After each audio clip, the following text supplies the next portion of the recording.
মালিক হিসাবে যোগ্য কিনা। এইটা সেকেন্ডারি, এটা একটা মানে ইতালির এই সিস্টেম একটা সেলফ কন্ট্রাডিক্টরি। একবার ওয়ার্ক পারমিট ইস্যু করে দিচ্ছে, তারপরে এটার এগেইনস্টে তারা তদন্তে যাচ্ছে, কারণ এখানে কোয়ান্টিটিটা অনেক ব্যাপক এবং এই ব্যাপকতার পিছনে যে কথাটা আছে লোকবল লাগবে সেটাকে ভেরিফিকেশন করতে, আর ইতালিতে লোকবল নাই দেখে কিন্তু বিদেশ থেকে শ্রমিক নিচ্ছে। এই কথাটা ক্লোজ করে দিলাম বোঝার সুবিধার্থে, যে ইতালিতে অলরেডি শ্রমিক মানে এই অ্যাডমিনিস্ট্রেটিভ কাজ করার জন্য তাদের শ্রমিক বা কর্মীর ঘাটতি আছে। যাই হোক, এখন যে কথাটা হচ্ছে যে এটার অর্থ এই না বাংলাদেশের একজন নাগরিক সে এইভাবে বছরের পর বছর সাফার করবে, বেআইনি ভাবে তাকে লাভ করে রাখবে বছরের পর বছর। এর বিরুদ্ধে আমরা আইনি পদক্ষেপ নেওয়ার জন্য প্রস্তুতি নিচ্ছি। যেমন এখানে শতাধিক ফাইল আছে যেগুলি আমরা ইতালিতে, আমাদের কাছে ইতালিয়ান এমবাসি ভোট করে যে শ্রমিক তাকে আমার দরকার, তাহলে আমরা তাকে ভিসা দিয়ে দেব। আমরা এখন লাখো ফাইল হ্যান্ডেল করতে পারবো না, এবং এই লাখো ফাইলের ভিতরে আমরা ধারণা করছি 50-50 হবে, যে জেনুইন এবং 50 হবে যাদেরকে আমরা ভিসা দিতে পারবো না, কারণ ইতিমধ্যে তারা ফেক ডকুমেন্টের অস্তিত্ব পাইছে, এবং যে কারণে তারা এই কাজটা করতে গিয়ে সমস্যায় পড়ছে মালিক হিসাবে যোগ্য কিনা। এইটা সেকেন্ডারি, এটা একটা মানে ইতালির এই সিস্টেম একটা সেলফ কন্ট্রাডিক্টরি।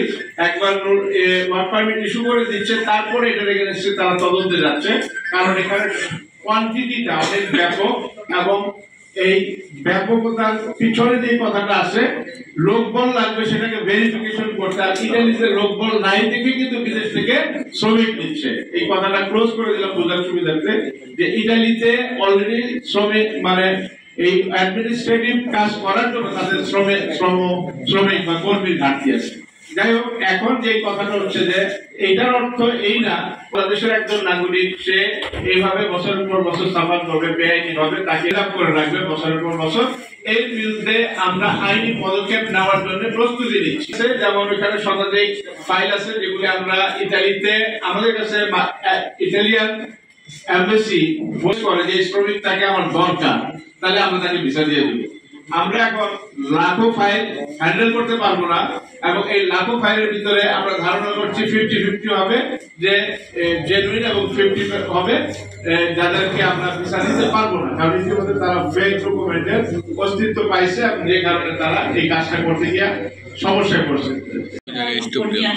তাদের অনুরোধ আপনারা যদি আওয়াজ তুলেন, আপনারা যদি লেখালেখির মাধ্যমে তুলে দেবেন তাহলে খুবই ভালো হয়। আপনারা কথা বলার সুযোগ দিয়েছেন, অনেক অনেক ধন্যবাদ। এখন প্রশ্ন বাংলাদেশ প্রবাসন সমিতি এবং বাংলাদেশের অভিবাসন উন্নয়ন ফোরাম, আমরা সাম্প্রতিককালে এই বিষয়টা আমাদের দৃষ্টিগোচর হওয়ার পরে আমরা এটা নিয়ে সক্রিয় হয়েছি, কারণ ইতালির এবং প্রবাসীদের এই সমস্যাগুলি নিয়ে বাংলাদেশে সাংগঠনিকভাবে তেমন কর্মকাণ্ড আমাদের চোখে পড়ে। তো আমরা যেহেতু ব্যক্তিগতভাবে আমি নিজে ইতালি প্রবাসী এবং ইতালির সমস্যাগুলি আমরা ওতপ্রোতভাবে জড়িত, এবং আমরা বাংলাদেশে গত 1 মাস ধরে কার্যক্রমটা ডেভেলপ করছি। যে কোনো একটা আইনি পদক্ষেপ নিতে গেলে এটার জন্য সর্বপ্রথম যেটা দরকার লাগে এভিডেন্স। তো এখানে আপনারা দেখতে পাচ্ছেন আমাদের এখানে অ্যাডভোকেট আব্দুল জামাল সাহেব আছেন, এবং আমরা ইতাল বাংলা সমিতি, ইতালি বাংলাদেশের প্রবাসী উন্নয়ন সমিতি এবং BMPF, আমাদের বাংলাদেশ মাইগ্রেশন ডেভেলপমেন্ট ফোরাম, আমরা সম্মিলিতভাবে আমরা একটা লিগ্যাল অ্যাসিস্ট্যান্স সার্ভিস আমরা এখানে চালু করেছি। এটার নাম হচ্ছে আমাদের legal aid service for migrant worker. আমাদের এই কর্মকাণ্ডটা শুধু ইতালি না, এটা সকল প্রবাসীদের জন্য আমরা এই কর্মকাণ্ডটা এখন থেকে চালু রাখবো। আমরা যেটা করতে চাচ্ছি, প্রথমত ইতালিতে এই মুহূর্তে কি পরিমাণে মানুষের এই সমস্যা, এটা একটা ডকুমেন্টারি ডেভেলপমেন্ট করার জন্য। আপনারা দেখতে পাচ্ছেন আমাদের সামনে একটা মোটা ফাইল আছে, এখানে শতাধিক আমাদের ইতালির যারা ভিকটিম তাদের কাছ থেকে আমরা ডকুমেন্ট সংগ্রহ করছি, এবং তাদের পরিস্থিতিটা আমরা অবজার্ভ করছি। এবং সেই সাথে, কারণ এখানে ইতালিয়ান এমবাসির সাথে আমরা ইতিমধ্যে কথা বলেছি, এবং তারা আমাদেরকে বলেছে যে সমস্ত এখানে কথা প্রসঙ্গে একটা ইনফরমেশন দিতে পারি, সেটা হচ্ছে তাদের বক্তব্য হচ্ছে, দেখেন আমাদের এখানে প্রায় 1 লক্ষের উপরে যে ডকুমেন্ট আছে, এই ডকুমেন্টের মধ্যে অনেক ডকুমেন্ট ফেক আছে, অনেক ডকুমেন্ট অরিজিনাল ডকুমেন্ট কিন্তু সেটা রেভোক করা হয়েছে। রেভোক করা হয়েছে যে ডকুমেন্টগুলি ইস্যু করার পরে তদন্ত করে দেখা যাচ্ছে যে মালিকের এই সক্ষমতা নাই যে সে একজন কর্মীকে রাখতে পারে। তো এই কারণেও ওই তদন্ত করে দেখা গেছে তখন এই ধরনের ডকুমেন্টগুলি রিভোক হয়েছে। ইতালির এই ওয়ার্ক পারমিট সিস্টেম সম্পূর্ণ অনলাইন এবং এটা গভর্নমেন্ট একটা প্রোগ্রাম সেট আপ করছে। ইতিমধ্যে আপনারা জেনে গেছেন, এবং এই যে অবস্থা, সেই অবস্থা যত রকম মাইগ্রেশন রিলেটেড যত রকম অধিকার, মানে যত রকম আইন কানুন বা পলিসিতে যা আছে সব লঙ্ঘন হয়ে গেছে।